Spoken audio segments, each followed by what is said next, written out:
안녕하세요. 방랑트럭입니다. 지금 달리고 있는 이 도로는 전형적인 시골 풍경이죠. 야상을 상차하고 나온 공장에서 지방도로로 이어지는 진입도로이기 때문에도 그렇습니다. 오늘은 아침에 계획했던 대로 일이 순조롭게 진행이 되었습니다. 일도 순조롭게 진행이 됐지, 눈앞에 보이는 풍경도 평화롭지. 그래서 잠시 화물을 처음 시작하던 그 시절을 회상해 봅니다.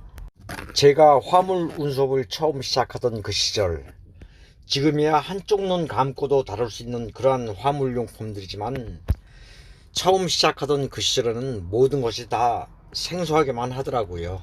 화물 운송을 하려면 필요하다고 해서 구입은 했지만 막상 어떻게 사용하는지 방법을 몰라서 막막했던 그런 경험이죠. 화물 운송을 처음 시작하던 시절의 에피소드를 하나 말씀드리면, 화물을 상차하러 들어가서 상차를 완료하고 난 이후 깔깔이를 이용해 짐을 고정을 해야 되는데 깔깔이 사용법을 모르겠더라고요. 참으로 난감했죠. 그래서 화주에게 물어봤습니다. 이 깔깔이 어떻게 사용하는 거냐고. 그랬더니 화주가 위아래로 쳐다보면서, 아니, 화물실로 온 화물기사 맞습니까? 그래서 여차저차해서 화물차를 처음 끌고 나온 것이다. 사용법을 잘 모르니 좀 가르쳐 주십시오 라고 했더니 웃으면서 가르쳐 주더라고요.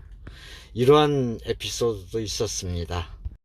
화물 운수업을 처음 시작하던 그 시절이나 지금이나 변함없는 화두는 일일 매출이 얼마일까 하는 그런 점이 아닐까 생각합니다. 지금 생각해보면 화물 운송을 시작했던 그 초창기 시절에 매출이 가장 좋았던 것 같습니다. 그럴 수밖에 없었던 것이, 그 당시에는 거리 개념도 없지, 중량 개념도 없지, 유류비 개념도 없지, 아무런 개념이 없이 선무당이 사람 잡는 격으로 무대포로 뛰었기 때문이 아닌가 생각합니다. 그러나 시간이 흐를수록 거리 개념, 중량 개념, 유류비 이런 거에 눈을 뜨게 되면서 매출은 처음 시작했을 때와 비교하여 우하향 직선을 그리더라고요. 하루의 매출을 결정하는데 시간적인 원인 무시 못하죠. 오직하면 콜바리들에게 있어서 시간은 돈이다, 이런 말이 있겠습니까? 자신이 화물 오다를 대기하고 있는 곳에서 상차지를 거쳐 하차하기까지의 소요시간이죠.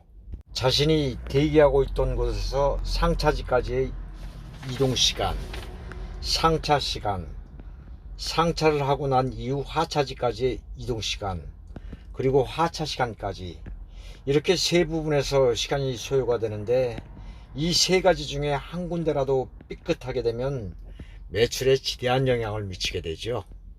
화물을 상차하고 난 이후 하차를 하기까지 시간 단축은 우리 콜바리들의 바람일 뿐 현장 상황에 따를 수밖에 없는 그러한 상황이죠. 화물 알선소에서 운임을 지불하는 경우, 이러한 경우 화물 알선소와 협의를 하여 대기료를 받는다고 해도 그리 상쾌한 기분은 아니죠. 울며 겨자 먹는 심정으로 대기료를 받기는 하지만 차라리 대기료를 안 받고 일찍 하차를 하고 다른 한탕을 더 하는 게 더 경제적이죠. 일일 매출이 반토막 나지 않기 위해서는 피해야 할 그런 곳이 몇 군데 있더라고요. 공사 현장에 어떤 자재를 운반했을 때 자재 검수는 공사를 하는 사람들 입장에서 보면 당연한 절차겠죠. 그러나 자재 검수 시간에 대기 시간까지 겹쳐진다면 우리 콜바리들의 매출에는 막대한 지장을 초래하게 됩니다. 콜바리를 조금만 경험해 보신 분들이라면 다 아시리라 생각합니다.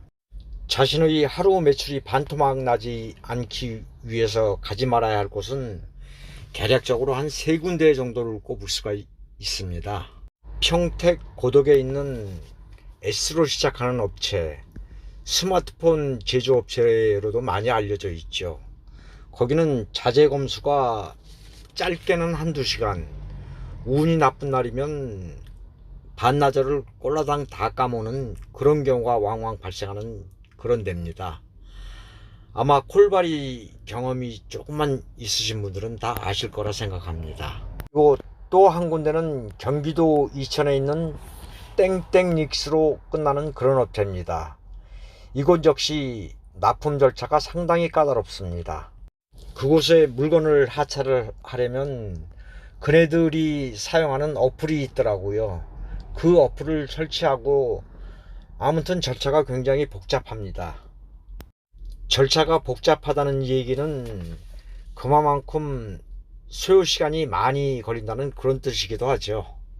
그리고 아산 쪽에 있는 대한민국 굴지의 자동차 회사 H로 시작하는 자동차 업체 역시 절차가 상당히 까다롭습니다. 그리고 경기도 일대 팡으로 끝나는 물류센터들 역시 하차를 하러 들어가면 하세월입니다. 제가 지금까지 언급한 회사들은 정확한 명칭을 말씀드리기는 어렵습니다. 그 회사들을 폄훼하거나 비방하는 게 아니고 우리 화물 콜바리들 입장에서 봤을 때는 별로 반가운 그러한 업체는 아니란 그런 뜻입니다. 지금까지 말씀드린 업체들은 콜바리를 하시는 분들 누구에게나 물어보면 금방 알 수 있는 그런 업체입니다. 아무튼 이러한 업체를 피하셔서 하루 매출이 반토막 나는 그런 경우가 없기를 바랍니다. 이야기를 하다 보니 한 군데 빠진 데가 있는데 파주 탄현면에 있는 L로 시작하는 그러한 업체도 있습니다. 지금까지 말씀드린 곳 이외에도 여러 곳이 있을 수 있습니다. 그러한 곳은 댓글로 남겨주시면 감사하겠습니다. 여기까지 순수한 방랑 트럭의 혼자만의 개인적인 생각임을 밝힙니다.